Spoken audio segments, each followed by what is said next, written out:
Madam District Attorney Sandra Dorley. My name is Chris Chichester.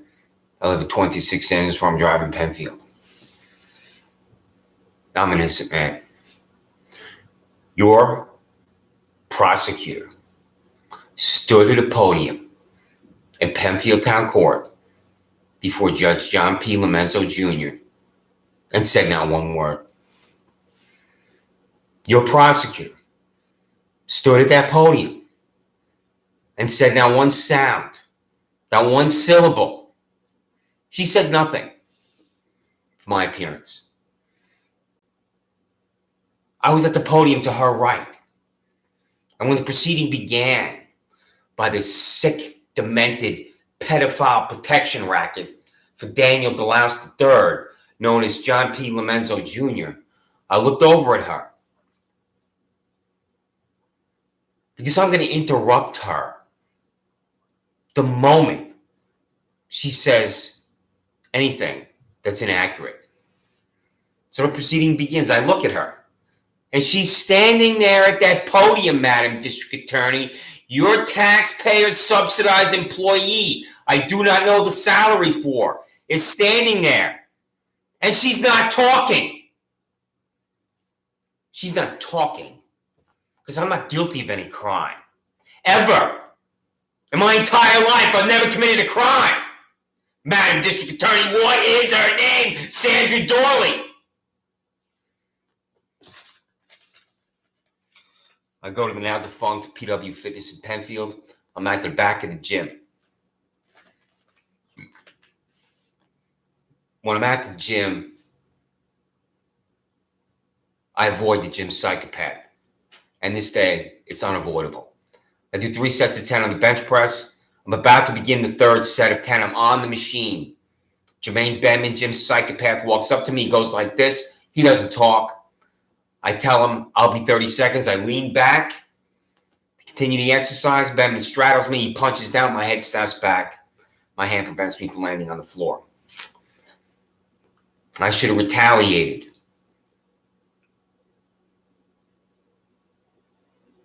With my own violence, because I would have been in defense of myself. And if I had retaliated by attacking Jermaine Benman, by grabbing him by the throat, by kicking him in the balls, I would have been in the defense of myself, and that would have prevented what is about to happen to me. But I didn't do that. That day, violence would have been the answer to prevent what was going to happen to me. Because it would have been just another fight at the gym. There are fights at the gym every day. So I didn't do that. Witness calls Monroe County Sheriff. Andrew Reale arrives. I go outside. Andrew Reale tells me to wait in the back seat of his Monroe County Sheriff's vehicle. I'm looking at Andrew Reale talk to Jermaine Benman. Andrew Reale is coaching Jermaine Benman what to say to me. Andrew Reale marches Jermaine Benman over to the side of the vehicle, and Jermaine Benman, this violent thug, and I do not know if he has a prior criminal record. I've been trying to find that out for a year, and I can't. Says to me, quote, I want to press charges against you. And that is how Monroe County Sheriff Deputy Andrew Reale concocts harassment second for me. I'm sitting in the back seat of a Monroe County Sheriff Office vehicle, and Andrew Reale concocts harassment second, and Andrew Reale has not been fired.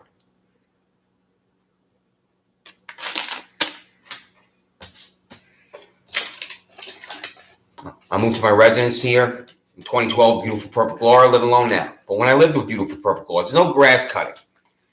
And as I've noted previously in other videos, grass cutting is an innocuous term. There's a whole new way to cut grass. You're up on your tractor, you're making a racket, and they're here at 7 o'clock in the morning on a Sunday from Broccolo Tree and Lawn Care next to my residence. And there's no ownership of this grass next to my residence because Monroe County Office of Real Property can't confirm it. And these 2 parasites that employ this tractor-cutting, toothless loser, Layla Kumar and Nayra Shah, don't have the documentation to prove that they own the land the tractor guy is on. because he likes to enter the property over here where I'm pointing on Sanders Farm Drive, and you can see Sanders Farm Drive from Penfield Road, right along, and he likes to be on the land over here that I'm pointing to, and they don't own that land either. Because these are delusional parasites. Monroe County Office of Real Property can't confirm that they own that land. They don't have the documentation. And then when I spoke to the deputy fascist stooge in Todd Baxter's office, I said, send me the title, send me the documentation. And I didn't get anything from him either. So what the hell are they doing here? Here he comes. I'm sitting where I am right now. I see him.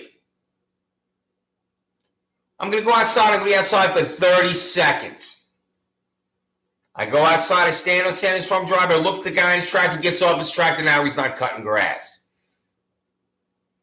Steve Desmond, who works for this grass cutting racket, he gets on the phone. He calls Panorama Trail a private citizen. Todd Baxter is empowering a private citizen to deliver 6 Monroe County taxpayer subsidized employees to my front lawn. 6 of them are going to be here. For me being outside for 30 seconds. I walk outside. I say they don't own that land. I walk back in my house. So, Madam District Attorney, and your conviction integrity unit, what crime did I commit? Because in the delusional, psychotic 1984 of Todd Baxter, that's criminal contempt second. I'm not guilty of any crime. I'm not guilty of harassment second, being at the gym, being attacked by Jermaine Benman, not responding with my own violence, which I should have. Because I wouldn't be holding this ticket in my hand right now if I would have choked out Jermaine Benman right there in the gym.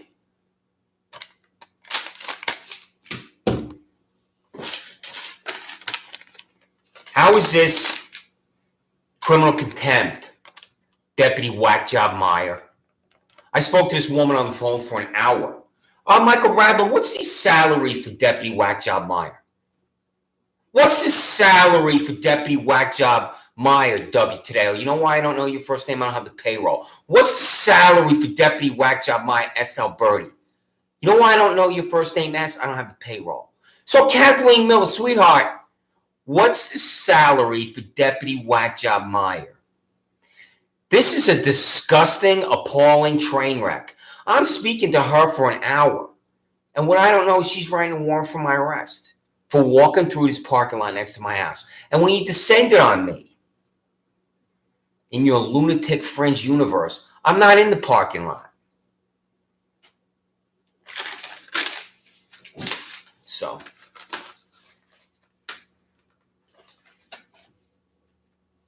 what is wrong with you at the Monroe County Sheriff's Office?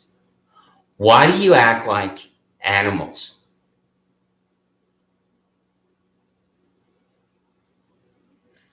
So, I have to go to Penfield Town Court, appear before 70-year-old John P. Lomenzo Jr. Jermaine Benman has to appear before James Mully. Benman attacks me, he appears before Mully. I appear before Lomenzo. Benman walks right out the door.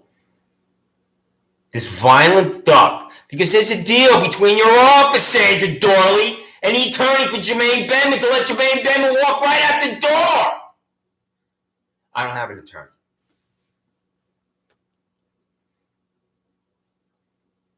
I go to Penfield Town Court as an innocent man. Why do I need an attorney? I didn't commit a crime.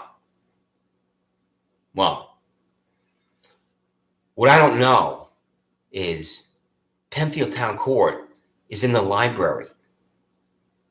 And my girlfriend Laura, when we first moved here, and I live alone now, but when we first moved here in 2012, she is hired at the Penfield Public Library. And what I don't know, despite the fact that beautiful Perfect Laura worked at the Penfield Public Library, is at the end of the hallway is John Lomenzo and James Mully. And that's Penfield Town Court. Penfield Town Court is inside a library. So, I appear before John Lomenzo, and your prosecutor, Sandra Dorley, doesn't talk. What's her name? I go to Monroe County Jail. And then for Bedman's appearance, which I get a subpoena for, I'm sitting there in the courtroom, and the court employee comes up to me and says, "Are you Chris Chichester?" I said, "Yes." And they ordered me out of the courtroom despite the fact that I had a subpoena, because there's a deal between your office, Sandra Dorley, and the attorney for Jermaine Bedman to let Jermaine Bedman, his violent duck, walk right out the door, so I get a subpoena and I'm removed from the courtroom. How does that happen, Sandra Dorley? So, Bedman attacks me, I go to jail.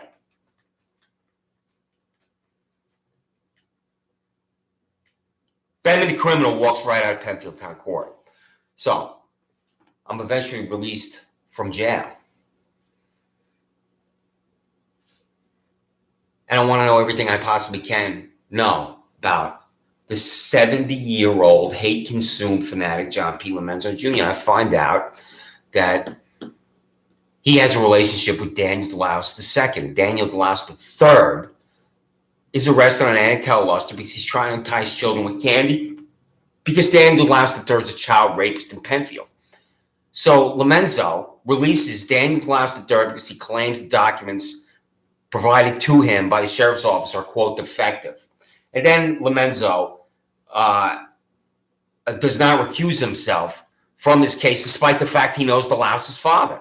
And then DeLaus III is again arrested because he's a child rapist trying to rape children in Penfield. This is the guy I have to appear in front of. A child rapist protection racket. First brought to him, he's released the documents are defective, and then he's again trying to rape children in Penfield.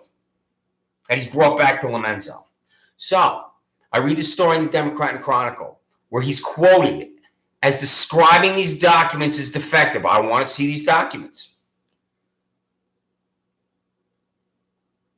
I write a Freedom of Information law, and I send it to him. There's no response. So what I do is, I'm going to go down to Penfield Town Court. In the library, I'm going to walk to the end of the hall, and I'm going to drop off the Freedom of Information law document. So what I do is, I'm here in my house, I write it out, and I also write him a one-page letter telling him that he's a sickening, vile, disgusting, pathetic human being. And I'm demanding these, quote, defective documents, his word, for Daniel DeLaus III, because I want to see them. So what I'm going to do is, I'm going to walk over to Penfield Town Court. It's going to be a little window. And I go to the window. I say, "My name is Chris Chichester. I live at 26 Sanders Farm Drive." I say this to his female clerk, this elderly woman. "My name is Chris Chichester. I want the defective documents from the case of Daniel DeLaus III. Your boss, John P. Lomenzo Jr., claims that they were defective, and he released Daniel DeLaus III as a child rapist." I'm at the window for 30 seconds, thereabouts. And I come home. An hour later, I go for my run. So, go for my run on Penfield Road, Willow Pond Way, back here behind me. And I'm coming down Sanders Farm Drive, and I see in front of my house the Monroe County Sheriff Office car.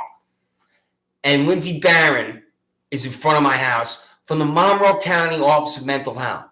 So, John P. Lomenzo Jr., just from me being at his window for 30 seconds, 45 seconds, 60 seconds to drop off documents that he claims are defective, where he's releasing a child rapist in Penfield, called either the Monroe County Sheriff's Office or the Monroe County Office of Mental Health, and they're at my house. For what reason?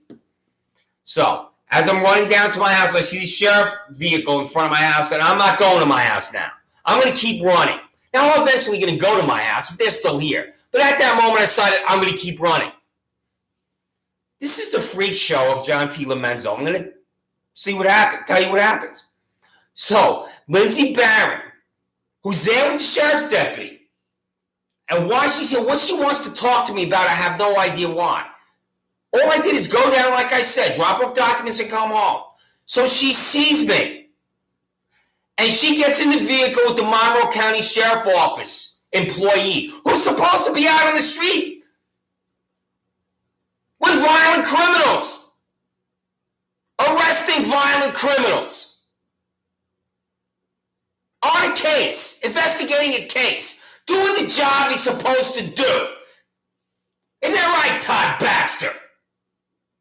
And here your employee, Todd Baxter, is in front of my house with Lindsey Barron from the Office of Crazy Town because John P. Lomenzo Jr. called her and your office, or both, because I was at the window of Penfield Town Court for less than 60 seconds or thereabouts.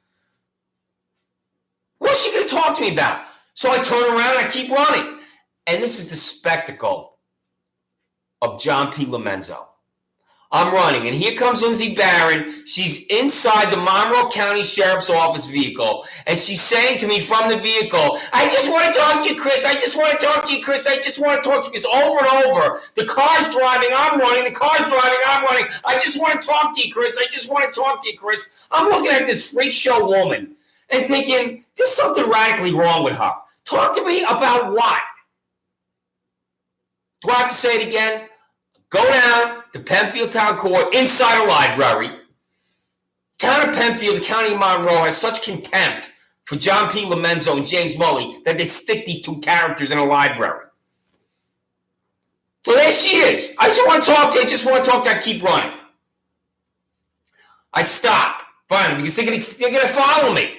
So I stop on Willow Pond Way, which is the next street over from Sanders Farm.